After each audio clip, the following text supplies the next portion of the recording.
कुरान की फजीलत अपनी तकरीर पेश करें। कुरान की फजीलत पर विज़रा शहजाद।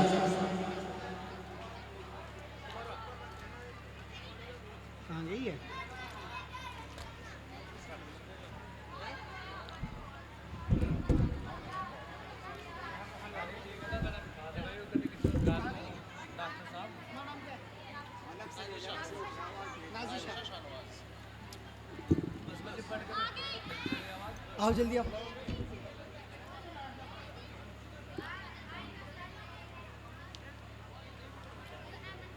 आप किधर आओ। अस्सलामु अलैकुम व रहमतुल्लाहि व बरकातुहू। नहमदुहु व नुसल्ली अला रसूलिहिल करीम, अम्मा बाद। फ़क़द क़ाल अल्लाहु तबारक व तआला फ़िल क़ुरआनिल मजीद, अऊज़ु बिल्लाहि मिनश शैतानिर रजीम, बिस्मिल्लाहिर रहमानिर रहीम। ज़ालिकल किताबु ला रैब फ़ीहि हुदल लिल मुत्तक़ीन। वक़ाल नबी सल्लल्लाहु अलैहि वसल्लम, खैरुकुम मन तअल्लमल क़ुरआन व अल्लमह। इलाही रौनक इस्लाम के सामान पैदा कर, इलाही रौनक इस्लाम के सामान पैदा कर, दिलों में मोमिनों के उल्फते कुरान पैदा कर। सदर मोहतरम, स्टेज पर रौनक अफरोज बुजुर्गान दीन और हाज़रीन जलसा, आज की इस महफिल और आज के इस मुबारक इजलास में मेरा मौज़ूए सुखन दुनिया की सबसे पाकीज़ा और मुक़द्दस किताब कुरान पाक है। हमें चढ़ते सूरज की तरह यकीन है कि इसका एक एक हुर्फ सच्चा और सादिक है। कुरान वो किताब है जिसके बारे में ज़बान मुक़द्दस और बयान मुक़द्दस और जो फसाहत व बलागत के ठाटे मारता समंदर है, जिसके बारे में इरशाद रब्बानी है, कुरान वह किताब है जिसके सादिक और बरहक होने पर कोई शक व शुबा नहीं, जिसके बारे में मोहसिन इंसानियत हुजूर पाक सल्लल्लाहु अलैहि वसल्लम ने इरशाद फरमाया कि तुम में सबसे बेहतर शख्स वो है जो कुरान सीखे और सिखाए। दुआ कीजिए कि खुदा ताला हम सबको कुरान पाक की दौलत से मालोमाल फरमाए, आमीन। नौजवान दोस्तों और मेरी माँ और बहनों, कुरान पाक रब्बे जुल जलाल की तरफ से अता किया हुआ वो हसीन तोहफा है जिसने 23 वर्ष के कलील मुद्दत में पूरे आलम में वो इनकलाब बर्पा कर दिया, जिससे कि बड़े बड़े फुस्साहा, बुलागा, उदबा, शोरा हैरान व शुस्तर रह गए, जिसकी आयतों को सुनकर पत्थर दिल मोम हो गए। यही वो कुरान है जिसने जो रहती दुनिया तक के इंसानों के लिए सरापा हिदायत और रहमत है। यही वो कुरान है जिसने रसूल की रिसालत को एजाज बख्शा। हाँ, यही वो कुरान है जिसकी बरकत से जिन्नात व शयातीन का आसमानों पर जाना बंद हुआ। यही वो कुरान है जिसकी बरकत से इज्जत और रफ़ात के शामियाने गढ़ गए। यही वो कुरान है जिसने जलालत और गुमराही के दलदल में फंसी हुई इंसानियत को रुश्द व हिदायत का पैगाम सुनाया। यही वो कुरान है जिसकी बदौलत महबूब हकीकी की रज़ा नसीब होती है। यही वो कुरान है जो सच्चाई और अमानतदारी का दर्श देता है। यही वो कुरान है जिसकी बरकत से उमर फारूक रज़ियल्लाहु ताला अन्हु को ईमान नसीब हुआ। यही वो कुरान है जिसके नज़ीर पेश करने से सारी दुनिया आजिज़ व क़ासिर रही। यही वो कुरान है जिसकी हिफाजत का वादा खुद खालिक कायनात ने किया। यही वो कुरान है जिसकी बरकत से उर्ज चमन में बहार पैदा हुई। अफसोस, सद अफसोस, इस कुरान पाक के बारे में हमारा ये ख्याल कि जिसके बारे में शहंशाह बथा जनाब मोहम्मद सल्लल्लाहु अलैहि वसल्लम ने इरशाद फरमाया कि क़यामत के दिन हाफिज़ कुरान से कहा जाएगा, कुरान पढ़ता जा और जन्नत के दर्जों पर चढ़ता जा, ठहर ठहर कर पढ़ जैसे कि दुनिया में ठहर ठहर कर पढ़ा करता था।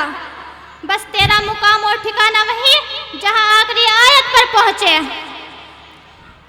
मोहतरम हजरात, क़यामत का मैदान होगा और ऐसे 10 आदमी जिनके लिए जहन्नम वाजिब हो चुकी होगी, कुरान हाफिज अपने रब की बारगाह में सिफारिश करेगा और परवरदिगार आलम उसकी सिफारिश कबूल करेगा और उस हाफिज कुरान की बरकत से उन लोगों को निजात अता होगी।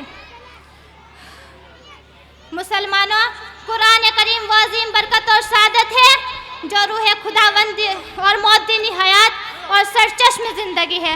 वो अरब कौम जो पुश्त से मुर्दा चली आ रही थी, दुनिया जिसको जलील और हकीर जानती थी, कोई उनको ऊंट की मींगनियों में खेलने वाला समझता, कोई उनको जाहिलीन मक्का कहता।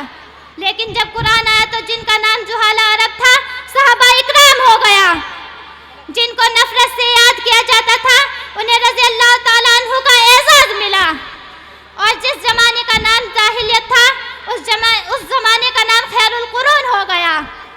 और वो मुर्दा कौम जो कड़वट नहीं ले सकती थी, ताकत और कुव्वत से ऐसी लेस हो गई जिसने बड़ी बड़ी सल्तनतों और हुकूमतों के तख्ते उलट दिए। मोहतरम दोस्तों, कुरान आया तो ज़मान और मकान में जिंदगी आई। कुरान आया तो अदल और मुसावत का पैगाम मिला। कुरान आया तो मजहब इस्लाम फैला। कुरान आया तो मुर्दा कौम जिंदा हुई। कुरान आया तो कैसर किसरा का गुरूर खाक में मिला। कुरान आया तो बातिल के लहराते झंडे टूट पड़े। कुरान आया तो कुफ्र और शिर्क दम तोड़ गए। कुरान आया तो सारी कायनात को नूर मिला। कुरान आया तो इंसानों के पुजारी खुदा के पुरस्तार बने। कुरान आया तो तौहीद मिली, ईमान मिला। कुरान आया तो शराफत मिली, इज्जत मिली। कुरान आया तो अहकाम मिले, शरीयत मिली। कुरान आया तो अमन अमान और सलामती मिली। कुरान आया तो दम तोड़ती इंसानियत को हुकूक मिला। कुरान आया तो जलालत और गुमराही की वादों में भटकते हुए इंसानों को दर्द और गम मिला। कुरान आया तो सब कुछ मिला। मुसलमानों, समझो और होशियार हो जाओ और गफलत का पर्दा चाक करो और कुरान पाक से वाबस्ता हो जाओ, वरना याद रखो तारीख हमें कभी माफ नहीं करेगी। मोहतरम हज़रात, मैं पूछना चाहती हूँ, वो कौन सी चीज़ थी जिसने सहाबा इकराम को ये ताकत और कुव्वत अता की? वो कुरान पाक ही था। वो कुरान पाक ही था जिसने एक को 1000 पर भारी कर दिया। किसी ने सच ही कहा है, वादाए गलबा है मोमिन के लिए कुरान में, वादाए गलबा है मोमिन के लिए कुरान में, फिर जो तू गालिब नहीं कुछ है कसर ईमान में। मोहतरम हजरात, अगर हम माजी की तरह हाल और मुस्तकबिल को रोशन और ताबनाक बनाना चाहते हैं तो हमें कुरान पाक से वाबस्ता होना होगा, हमें उसे सीने से लगाना होगा। अगर हम चाहते हैं कि हमारी दुनिया और आखिरत दोनों संवर जाए तो हमें इसकी तालीमात पर अमल करना होगा।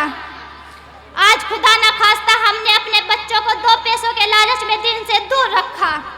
हमारी नजरें आखिरवी नियामतों की बजाय दुनियावी डिग्रियों पर रही, तो याद रखना खुदा के यहाँ जवाब देना होगा। अब मैं इस पर अपनी तकरीर खत्म करती हूँ। दुआ कीजिए कि खुदा ताला हम सबको कुरान सीखने और सिखाने और इस पर अमल करने की तौफीक अता फरमाए। आमीन सुम्मा आमीन। वमा अलैना इल्लल बलाग। अस्सलामु अलैकुम। माशाअल्लाह, बहुत अच्छा बेटा, माशाअल्लाह।